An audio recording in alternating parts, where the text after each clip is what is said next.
అందరికీ నమస్తే అండి. Welcome back to our channel. ఇది మొన్న శుక్రవారం రోజు అంటే లాస్ట్ వీక్ మనకు సంకష్టహర చతుర్థి వచ్చింది కదండి. ఆ రోజు తీసిన వ్లాగ్ అన్నమాట. మధ్యలో వేరే వీడియోస్ అప్లోడ్ చేయాల్సి వచ్చి ఈ వీడియో అప్లోడ్ చేయడానికి 1 వీక్ టైం పట్టిందండి. అయితే ఆ రోజు అమ్మవారికి పూజ సంకష్టహర చతుర్థి వ్రతము ఏ విధంగా చేసుకున్నానో మీతో షేర్ చేసుకుంటున్నాను. వీడియో చివరి వరకు చూసి వీడియో నచ్చితే కనుక తప్పకుండా లైక్ చేయటం మర్చిపోకండి. ముందు రోజు అర్ధరాత్రి నుంచి బాగా వర్షం పడటం వలన ఉదయం లేచేసరికి వాతావరణం అయితే చాలా ప్రశాంతంగా చల్లగా ఉందండి. క్లైమేట్ ఓకే, కానీ వర్షం పడితే టెర్రస్ పై ఉండే మురికి వాటరు మెట్ల మీద నుండి ఇలా గుమ్మం ముందు నిలిచిపోయి ఉంటుంది. వాటర్తో నీట్గా కడిగి తుడవటానికి కనీసము ఒక 20 మినిట్స్ అయినా పడుతుందండి. ముందు గుమ్మం అంతా కూడా వాటర్తో నీటుగా కడిగేస్తున్నాము. అలాగే ఈరోజు శుక్రవారం అయినా సరే తులసి కోట కడగక తప్పటం లేదండి. ఎందుకంటే గోడ మీద పూల కుండీలు ఉంటాయి. వర్షం పడటం వలన గోడ మీద ఉన్న పూల కుండీలలో ఉండే మట్టి అంతా కూడా తులసి కోట మీద పడి తులసి కోట అంతా కూడా మట్టి మట్టిగా అయిపోయిందండి. మామూలుగా మనము శుక్రవారాల్లో మంగళవారాలలో తులసి కోటను కడగటం కానీ దేవుని ఫొటోస్ తుడవటం కానీ కడగటం కానీ చెయ్యం కదా. కానీ కొన్ని సందర్భాలలో మాత్రం చెయ్యకూడని పనులు కూడా చేయాల్సి వస్తుంది. ఇలా మట్టి పడటం వలన తులసి కోట కడగక తప్పటం లేదండి. ఈరోజు తులసి కోట గుమ్మము అంతా శుభ్రంగా కడిగి తుడిచి గుమ్మం ముందు తులసి కోట ముందు కూడా ముగ్గు వేసుకొని ఇక తర్వాత స్నానం చేసి వచ్చాను. ఫ్రైడే రోజు చేసే పూజ కోసం ముందు రోజు సాయంత్రమే పూజా సామాను దేవుని విగ్రహాలు అన్నీ కూడా తోమి పెట్టుకుంటానండి. కుదిరితే పూజా సామానికి దేవుని విగ్రహాలకి గంధం రాసి బొట్టు కూడా పెట్టుకుంటాను. ఒకవేళ కుదరకపోతే శుక్రవారం ఉదయము స్నానం చేసి వచ్చి పూజా సామానికి దేవుని విగ్రహాలకి గంధం రాసి బొట్టు పెట్టుకుంటాను. క్లీనింగ్ మాత్రం ముందు రోజు సాయంత్రమే చేసేస్తానండి. సాధ్యమైనంత వరకు ముందు రోజే అన్నీ ప్రిపేర్ చేసి పెట్టుకుంటాను ఉదయం పూజ కోసం. ఇక ఎప్పుడైనా పని ఎక్కువైనా లేదా హెల్త్ బాగాలేకపోయినా ఇక పూజ చేసే ముందు అన్నీ కూడా ఈ విధంగా సిద్ధం చేసుకొని పూజ అనేది చేసుకుంటాను. ఈరోజు శుక్రవారము అలాగే సంకష్టహర చతుర్థి కావటం వలన కాస్త పూజ అయితే లేట్ అయిందండి. సంకష్టహర చతుర్థి పూజ కోసం వినాయకుడిని కూడా సిద్ధం చేసుకుంటున్నాను.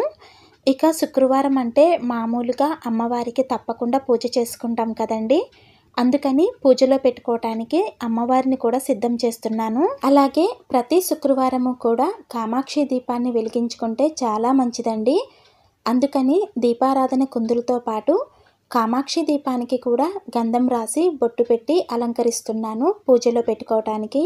ఇందాక తులసి కోట కడిగాను కదండి, అందుకని తులసమ్మకి తులసి కోటకి కూడా పసుపు రాసి బొట్టు పెడుతున్నాను. అసలైతే ఈ తులసి కోట మీద ఉన్న పసుపు కలర్ అంతా కూడా పోయిందండి. అయితే నేను మళ్ళీ yellow, green, white colour paints తీసుకొచ్చి ఈ విధంగా డిజైన్ అయితే వేసుకున్నాను. అసలు ఈ తులసి కోట మారుద్దామని ఎప్పటి నుంచో అనుకుంటున్నాను. అస్సలు కుదరటం లేదండి. ఎందుకంటే మొక్క మొదట్లో వాటర్ పోసే దగ్గర వెడల్పు ఎక్కువగా లేదండి. సో వాటర్ పోసేటప్పుడు కొంచెం కొంచెం పోయాల్సి వస్తుంది.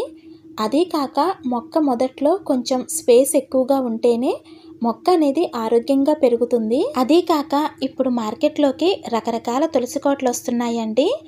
మట్టితో చేసిన తులసి కోటలే కాకుండా మార్బుల్తో చేసిన తులసి కోటలు కూడా వస్తున్నాయి.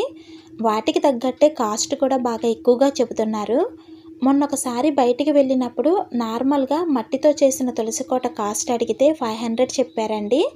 ఇక మార్బుల్తో చేసిన తులసి కోట చిన్న సైజులోనే ఉంది. దాని కాస్ట్ అడిగితే 2500 నుంచి 3000 వరకు చెప్పారు. అలాగే చెట్లకి కొన్ని మల్లెపూలు ఉంటే కోస్తున్నానండి పూజ కోసం. ఈరోజు మల్లెపూలు మాత్రమే వచ్చాయి, మందారాలు ఏమీ రాలేదు. అదేంటో ఎక్కువ శాతము పూజ చేసుకునే రోజు చెట్లకి పూలు ఎక్కువగా రావండి. అదే ఏదన్నా ఆటంకం వచ్చి పూజ చేసుకోకుండా ఉన్న రోజు చెట్ల నిండా పూలుంటాయి. ఇక ఈరోజు శుక్రవారము, అందులోనూ సంకష్టహర చతుర్థి కాబట్టి కొంచెం పువ్వులు ఎక్కువగానే కొన్నాను. మరీ దారుణం అండి, 10 రూపాయలకి 8 చామంతులు ఇస్తున్నారు లెక్క పెట్టి.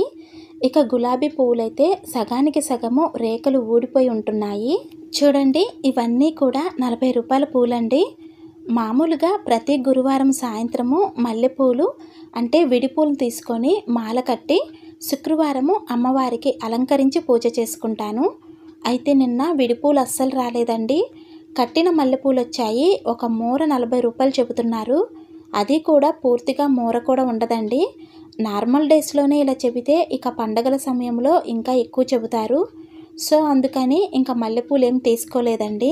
అలాగే ఇంకా ఈరోజు సంకష్టహర చతుర్థి వ్రతం చేసుకోవటానికి గణపతిని ఈ విధంగా పెట్టుకుంటున్నాను. మాకు విడిగా పూజా మందిరం అంటూ ఏమీ లేదండి. వంటగదిలోనే ఈశాన్యం మూల వైపు దేవుని ఫొటోస్ పెట్టుకోవటానికి చెక్కతో తయారు చేయించి ఈ విధంగా పెట్టుకున్నాము. ఈ కొంచెం ప్లేస్లోనే దేవుని ఫొటోసు, దేవుని విగ్రహాలు, దీపాలు, నైవేద్యాలు, పంచపాత్రతో నీళ్లు అన్నీ పెట్టుకోవాలి. పూజ చేస్తున్నంతసేపు కూడా పొరపాటున దీపాలకు చేయి తగులుతుందేమో అని చాలా జాగ్రత్తగా నెమ్మదిగా పూజ చేసుకుంటానండి. అందుకే ఈ కొంచెం ప్లేస్లో అన్నీ పెట్టుకోవటం కుదరదు కాబట్టి మన ఛానల్లో నేను చేసే ప్రతి పూజా వీడియోకి కూడా విడిగా పీఠం పెట్టి పూజ అనేది చూపిస్తానండి. దేవుని ఫొటోస్కి, విగ్రహాలకి అన్నిటికీ కూడా పూలు పెట్టిన తర్వాత ఇక్కడ సంకష్టహర చతుర్థి వ్రతం చేసే ముందు మనము పసుపు గణపతికి పూజ చేసుకోవాలి కదండి. అందుకని ఈ ప్లేటులోనే వినాయకుడు ముందు పసుపు గణపతిని కూడా పెడుతున్నాను. అన్నీ సిద్ధం చేశాక ముందు దీపారాధన చేసుకొని తరువాత కామాక్షి దీపాన్ని వెలిగించుకుంటున్నాను. తరువాత తులసి పూజ చేసుకుంటున్నాను. ఇంట్లో దీపారాధన చేసి ముందు తులసమ్మకు పూజ చేసుకొని ఆ తరువాత ఇంట్లో పూజ చేసుకోవాలండి. ఎందుకంటే ఇంట్లో పూజ మనకు కాస్త ఆలస్యం అవుతుంది కాబట్టి ముందుగా తులసమ్మకి పూజ చేసుకోవాలి.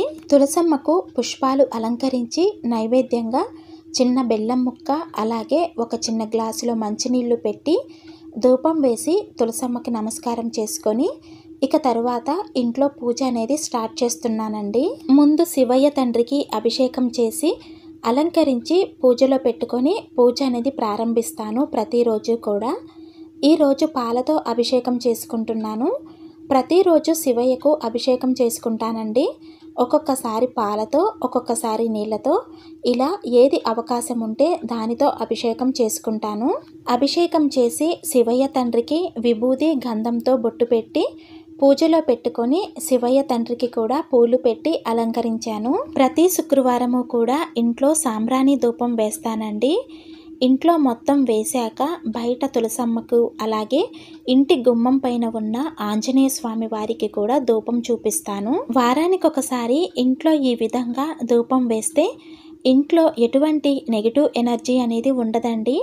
ఇంట్లో కూడా ఒక పాజిటివ్ వైబ్ అనేది ఏర్పడి మనసుకు చాలా ప్రశాంతంగా ఉంటుంది. ఇక ముందుగా పసుపు గణపతికి పూజ చేసుకుంటున్నానండి. పసుపు గణపతికి పుష్పం, గంధం, ధూపం, దీపం, నైవేద్యం సమర్పించి పంచోపచార పూజ చేశాను. ఇక తరువాత స్వామివారికి ముడుపు కట్టి పూజలో పెట్టుకొని వ్రతం స్టార్ట్ చేసుకుంటున్నాను. ఆచమనం చేసుకొని స్వామికి అర్ఘ్యపాద్యాలు సమర్పించి వ్రతం చేసుకుంటున్నానండి.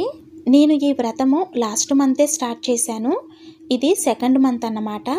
మొత్తము 3 నెలలు చేస్తానని సంకల్పం తీసుకున్నానండి. వచ్చే నెల కూడా ఎటువంటి ఆటంకం రాకుండా ఈ వ్రతం కంప్లీట్ అవ్వాలని గణపతిని కోరుకుంటున్నాను. కానీ చాలా పవర్ఫుల్ అండి ఈ సంకష్టహర చతుర్థి వ్రతం అనేది. మనకు ఎటువంటి సమస్య ఉన్నా, అంటే ఆరోగ్యము, ఉద్యోగము, పెళ్ళి, సంతానము, పిల్లలకు చదువులో అభివృద్ధి కోసము, జ్ఞాపక శక్తి కోసము, ఇలా ఎటువంటి సమస్య అయినా సరే పరిష్కారం అవుతుందండి. స్వామి మీద నమ్మకంతో భక్తిగా ముడుపు కట్టి ఈ వ్రతాన్ని ఆచరించి చూడండి. ఫలితం అనేది మీరే చూస్తారు. గణపతికి పూజ చేసుకొని ఉదయము నైవేద్యంగా మామిడి పండుని నివేదించాను. సాయంత్రం పూజలో తప్పనిసరిగా నైవేద్యము వండినదే స్వామికి సమర్పించాలండి. అందుకే ఉదయం పూజలో పండ్లను పెట్టాను. అలాగే ఈరోజు శుక్రవారం కాబట్టి తప్పకుండా అమ్మవారికి లలిత అష్టోత్తరము, దేవి ఖడ్గమాల చదువుకొని అమ్మవారికి పూజ చేసుకున్నాను. పూజ మొత్తం పూర్తయ్యాక గణపతికి, మిగిలిన దేవతామూర్తులందరికీ కూడా కర్పూర నీరాజనం సమర్పించానండి. ఇక ఉదయం పూజ పూర్తి చేసుకొని ఈరోజు ఉపవాసం ఉంటున్నాను. ఈ వ్రతం చేసుకుంటే కనుక తప్పకుండా ఉపవాసం ఉండాలండి. ఉపవాసం ఉండి సాయంత్రం మళ్ళీ స్వామికి పూజ చేసుకొని తరువాత ఉపవాస విరమణ చెయ్యాలి. ఇక ఇది సాయంత్రం పూజ అండి. సాయంత్రం చేసే పూజ ఉదయం చేసినంత కాకుండా సింపుల్గా చేసుకోవాలి. మీలో ఎవరైనా ఈ వ్రతము ఇప్పటి వరకు ఆచరించలేదు, అలాగే ఈ వ్రతము చేసుకోవాలి అనుకునే వారు ఎవరైనా ఉంటే సంకష్టహర చతుర్థి పూర్తి పూజా విధానం వీడియో స్టెప్ బై స్టెప్ క్లియర్గా మన ఛానల్లో ఉందండి. లింక్ కూడా నేను డిస్క్రిప్షన్లో ఇస్తాను. ఇంట్రెస్ట్ ఉంటే ఒకసారి తప్పకుండా చూడండి. ఇదేనండి లాస్ట్ వీక్ సంకష్టహర చతుర్థి రోజు నేను చేసుకున్న పూజ. ఈ వీడియో నచ్చితే లైక్ చేయటం అస్సలు మర్చిపోకండి. అలాగే నా ఛానల్ని సబ్స్క్రైబ్ చేసుకొని నన్ను కూడా సపోర్ట్ చేస్తారని ఆశిస్తున్నాను. శ్రీమాత్రే నమః.